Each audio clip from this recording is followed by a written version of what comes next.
Longest international border किसकी है? बांग्लादेश की। बांग्लादेश की कौन सी स्टेट्स के साथ बॉर्डर रखती है?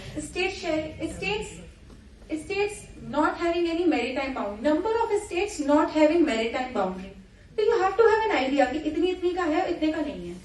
States that do not share international border with any country. ये बहुत ही जनरल क्वेश्चन है, जो आप पढ़ोगे ना, प्रीवियस ईयर के क्वेश्चंस देखोगे तो आपको लगेगा कि ऐसे तो कोई सा भी क्वेश्चन उठा के पूछा जा सकता है। और अगर आपको मैप्स याद करने में दिक्कत होती हो, जैसे मुझे पर्टिकुलरली होती थी, तो मैं एक एक्सरसाइज करती थी कि एक मैप लिया, अगर सपोज मैं इंडिया की पॉलिटिकल मैप याद कर रही हूँ विद बाउंड्रीज एंड कैपिटल, तो एक उसका प्रिंट आउट लेके जब मैं सोने जाती थी तब 5 मिनट पढ़ती थी और जब उठती थी तब 5 मिनट पढ़ती थी, ऑलमोस्ट फॉर 10 days। और फिर वो आपको याद हो जाएगा। डेली 10-10 मिनट दोगे फिर वो याद हो जाएगा। जो चीज आपको याद ना होती हो, अगर आपको ईयर्स याद ना होते हो, लक्ष्मीकांत का किसी ने फर्स्ट चैप्टर पढ़ा है? मुझे सबसे ज्यादा पेनफुल लगता है वो चैप्टर। कितना भी याद कर लो वो कंफ्यूजन कभी खत्म नहीं होती। तो मैंने उसमें क्या किया था, एक पेज में लिख लिए थे, एक पेज लेती थी, 10-10 दिन पढ़ती थी, 5 मिनट सुबह 5 मिनट। मेरा ये था कि इस चैप्टर को मैं अलग से नहीं पढ़ूंगी, डेली 5-5 मिनट करके पढ़ूंगी, जितना याद हुआ ठीक है। और ग्रेजुअली सब कुछ याद हो गया अलग अलग। अब आप ये सोचो, आप तो एक ही बार में बिल्कुल रट लोगे, एक ही बार में समझ लोगे। अगर आपका इंटरेस्ट है, एप्टीट्यूड उस तरीके का, तो आप कर भी लोगे। और अगर आपको उस तरह का नहीं है, आपको दिक्कत होती है याद करने में, तो आपको बार बार पढ़ना पड़ेगा। तो जो भी चीज याद ना होती हो ना, उसको याद करने की कोशिश से ज्यादा अच्छा है कि 10-15 दिन लगातार पढ़ो, थोड़ा थोड़ा करके पढ़ो, वो अपने आप याद हो जाएगा। तो मैंने ये चीज मैथ्स के लिए, और वो लक्ष्मीकांत के पहले चैप्टर के लिए, और हिस्ट्री में सोशल रिफॉर्मर्स वाला चैप्टर, वो मुझे वो काफी टिपिकल इसलिए लगता था कि कौन सा मूवमेंट किसने कब शुरू किया, प्रार्थना सभा, प्रार्थना समाज, ये दो अलग अलग हैं, किसने कौन सा शुरू किया था, वो कहाँ शुरू हुआ था। तो ये चीजें मैंने। अच्छा, एक चीज और याद करने को लेके मैं एक और टिप दूंगी, जो आपको याद करने में डिफिकल्टी होती हो उसको एक बार हाथ से लिख लेना, उसके नोट्स बना लेना। कोई एक पर्टिकुलर चैप्टर, जैसे मुझे ट्राइबल रिवोल्ट्स का एक चैप्टर है हिस्ट्री में ही, वो मुझे कभी याद नहीं होता था, या प्री 1857 वाले मूवमेंट्स हैं, वो इतने सारे हैं कि याद ही नहीं होते थे। तो मैंने उसको एक बार पढ़ के खुद से नोट्स बना लिए, ये 2-3 चैप्टर्स के। जो भी आपको लर्न करने में डिफिकल्टी होती है उसके नोट्स खुद बना लीजिए, ऑटोमेटिकली आपकी आधे से ज्यादा इश्यू सॉल्व हो जाएंगे।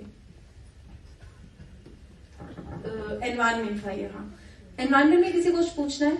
एनवायरमेंट बहुत इंपॉर्टेंट हो गया है आजकल, उसमें मेंस में काफी क्वेश्चंस आते हैं।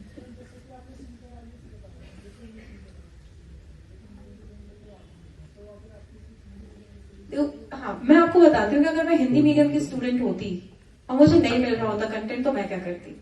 एनसीईआरटी सारी हिंदी में अवेलेबल है, न्यूज़पेपर्स में आर्टिकल्स आपको मिल जाएंगे, और नहीं भी मिलेंगे तो एटलीस्ट उतनी मेहनत आप कर लोगे कि एक आधी आर्टिकल है उसको आप ट्रांसलेट करके या वर्ड समझ के वो भी आप कंप्लीट कर सकते हो, मेन पॉइंट समझ सकते हो।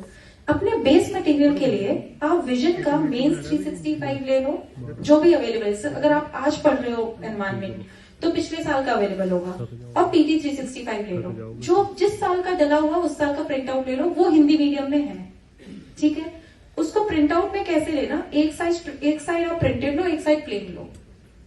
प्रिंटेड वाले साइड को आप पढ़ते जाओ, उसमें आपको जो भी टर्म लगे ना कि ये टर्म कुछ है, जैसे सपोज क्योटो प्रोटोकॉल आया कोई टर्म, आप उसको गूगल में सर्च करो, क्योटो प्रोटोकॉल यूपीएससी हिंदी वाले रिजल्ट्स, हिंदी में कुछ रिजल्ट्स आएंगे, उसको पढ़ करके आप वो ब्लैंक वाले साइड में अपने नोट्स बना लो। ऑनेस्टली मैंने शंकर आईएएस पूरी नहीं पढ़ी थी, मैंने यही किया था, मैंने इंग्लिश मीडियम वाले में किया था, पर आप हिंदी मीडियम वाले में ये कर सकते हो। इसमें आप अगर एक पर्टिकुलर बुक नहीं पढ़ोगे, बट बेसिक जितना भी है वो सारा कवर हो जाएगा। और कुछ चीजें ऐसी हैं जिसमें लैंग्वेज मैटर नहीं करती, जैसे एनिमल्स कौन से शेड्यूल में, कौन सा एक्सटिंक्ट है, कौन सा एंडेंजर्ड है, उसमें इतना लैंग्वेज का कोई रोल नहीं है, वो आप चार्ट्स शंकर आईएएस से एज इट इज ले सकते हो। ये हिंदी मीडियम से अगर आप बिल्कुल मत सोचो कि मटेरियल की कमी, मटेरियल है, बस स्मार्टनेस आपको ये करनी है कि क्योटो प्रोटोकॉल आया, उसमें नहीं दिया है, आप अंडरलाइन करो, गूगल सर्च करो, वहां से निकालो। अगर लिखने में भी आलस आता है तो कॉपी पेस्ट करके वर्ड डॉक्यूमेंट में डालो। जैसे जो इम्पोर्टेंट, एक बार पढ़ते हैं सब इम्पोर्टेंट लगता है, दूसरी बार में लगता है ना ये इम्पोर्टेंट नहीं है इन्फॉर्मेशन, उसको डिलीट कर दो वहां से, और फिर उसका प्रिंट आउट लेके वहां पे पेस्ट कर दो। अगर लिखने की भी आपको मेहनत नहीं करनी तो आप ये भी कर सकते हो। तो आपकी एक जगह वो पीटी और वो मेंस 365 जो है ना, वो सुपर नोट्स टाइप बन जाएंगे। आपको समझ में आई वो चीज? ये एक अच्छा तरीका है कवर करने का। मैंने पूरी शंकराइज नहीं पढ़ी थी, इनफैक्ट मैंने शंकराइज से सिर्फ 5 चैप्टर्स पढ़े थे और पूरा इसी तरह से कंप्लीट किया था एनवायरमेंट, क्योंकि वो काफी भारी सी बुक है, बल्कि बुक है वो भी, कई बार आप उतना टाइम नहीं देना चाहते। और किसी को पूछना है कुछ? हाँ,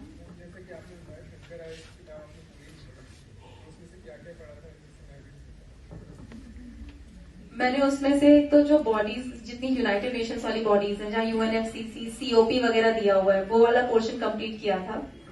पोल्यूटेंट्स वाला कुछ चैप्टर मैंने उसमें से कंप्लीट किया था, और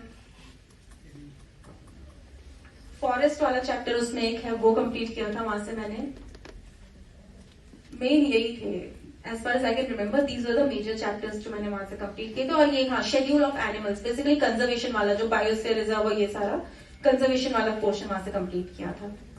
ये these were the major themes जो मैंने उस बुक से पढ़ी थी। बाकी सारा पीटी से हो जाता था, कुछ एनसीईआरटी से हो जाता था, कुछ मैम के वो जो चैनल के नोट्स होते थे वहां से हो जाता था।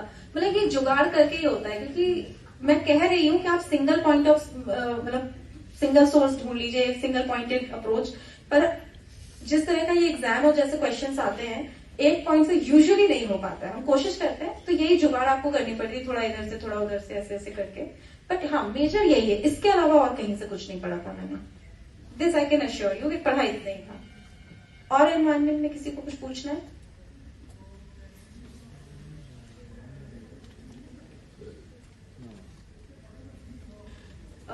इसके बाद कौन सा सब्जेक्ट रह गया? Ethics, political science. एक तो इसमें सबको पता है, एक किताब, वो काफी सही किताब है एक्चुअली। पढ़ने में जितनी बेकार लगती है, एग्जाम में उतनी हेल्पफुल लगेगी। नोट्स के फॉर्मेट में, कोई नोट्स नहीं बनाने, कुछ नहीं करना, सीधा पढ़ते जाओ। अंडरलाइन हाईलाइट वाला ही पोर्शन हिसाब किताब है उसका।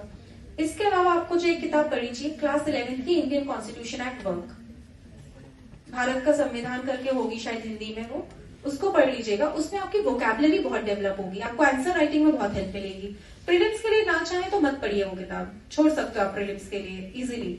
मेंस के लिए जरूर पढ़िए, ऐसे के लिए जरूर पढ़िए। और कंसेप्चुअल बिल्डिंग के लिए अगर पढ़नी है तो आप लक्ष्मीकांत से पहले उसको पढ़ सकते हो। उसके बाद जब आप लक्ष्मीकांत किताब पूरी पढ़ेंगे, उसमें भी पूरी नहीं पढ़नी होती, उसमें कई सारे कमीशन फॉर कुछ तो है, लास्ट चैप्टर इंडियन कॉन्स्टिट्यूशन करके, उसमें से कभी कोई क्वेश्चन नहीं आता, उसको आप छोड़ सकते हो। बेसिकली उसमें पार्ट 1, पार्ट 2, पार्ट 3 ज्यादा इंपॉर्टेंट है, उसको मत छोड़ना, एटलीस्ट उसको आप पूरा पूरा पढ़ लीजिए। कुछ एक तो है कोई स्पेशल कमिश्नर फॉर लिंग्विस्टिक करके कुछ है, उसमें से कभी कोई क्वेश्चन नहीं आता, चाहो तो छोड़ सकते हो।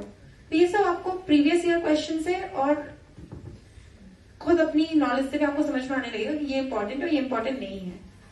मतलब मैं खुद अपनी किताब उठा के देखूंगी तो आपको सिर्फ किताब की हालत से, चैप्टर्स की हालत से समझ में आ जाएगा कि ये ज्यादा बार पढ़ा गया है या कम बार पढ़ा गया है।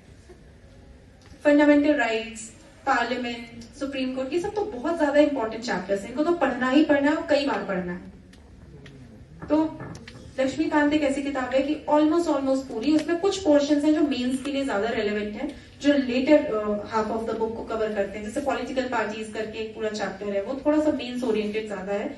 जब आप पढ़ना शुरू करोगे ना तो आपको खुद समझ में आएगा कि ये मेंस में ऐसे क्वेश्चन पूछे जाते हैं, प्रीलिम्स में ऐसे क्वेश्चन पूछे जाते हैं। इसीलिए बोल रही हूँ कि क्वेश्चंस को खुद पढ़ करके देखिएगा। तो पॉलिटी हो गई, इंडियन कॉन्स्टिट्यूशन एट वर्क हो गया, और इसका जो करंट वाला पोर्शन है वो पीटी से या रेगुलर न्यूज़पेपर से आप कवर कर लोगे। This is about politics. Polity से किसी को और कुछ पूछना है? हाँ, मैं लॉ स्टूडेंट हूँ, मैंने पूरा कॉन्स्टिट्यूशनल लॉ पढ़ा है, तो मुझे इंडियन कॉन्स्टिट्यूशन एट वर्क पढ़ने की जरूरत होगी? मुझे लगता है आपको इसलिए पढ़ना चाहिए कि आंसर राइटिंग में ना आप बैठ जाइए। जब आप जीएस के आंसर्स लिखते हो, आप लॉ के स्टूडेंट हो तो आपने बहुत इन डेप्थ पढ़ा होगा, लेकिन जीएस थोड़ा सा जेनेरिक है, वो लॉ स्टूडेंट्स का पेपर नहीं है।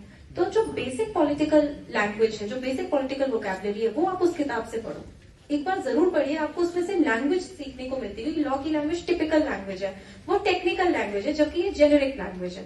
तो जेनेरिक वोकैबुलरी के लिए आप ये किताब जरूर पढ़िए। आई एम टेलिंग यू, ये कई लोगों को लगता है कि लक्ष्मीकांत पढ़ने के बाद इसमें कुछ मटेरियल नहीं बचता काम का। अगर आपके पास कम टाइम है, मैं उनके लिए भी, जो थोड़े से ऐसे लोग हैं जो नहीं टाइम दे पाते, तो उस किताब में से आप सिर्फ जो लास्ट में समरी दी होगी हर चैप्टर की, उन समरी में 5-6 पॉइंट्स होंगे, उनको लर्न कर लीजिएगा। अगर आप और कुछ नहीं कर सकते तो एटलीस्ट उनको पढ़ लीजिएगा। पेपर्स में वो रेडीमेड कंक्लूजन और इंट्रोडक्शन है आपके, ऐसे में वो आपके रेडीमेड स्टेटमेंट्स हैं जो आप जाके डाल सकते हो और बहुत ही ब्यूटीफुली रिटन सेंटेंसेस हैं। यही आप देखो, जब आप आंसर राइटिंग करोगे 90% पीपल वही चीजें पढ़ के आ रहे हैं,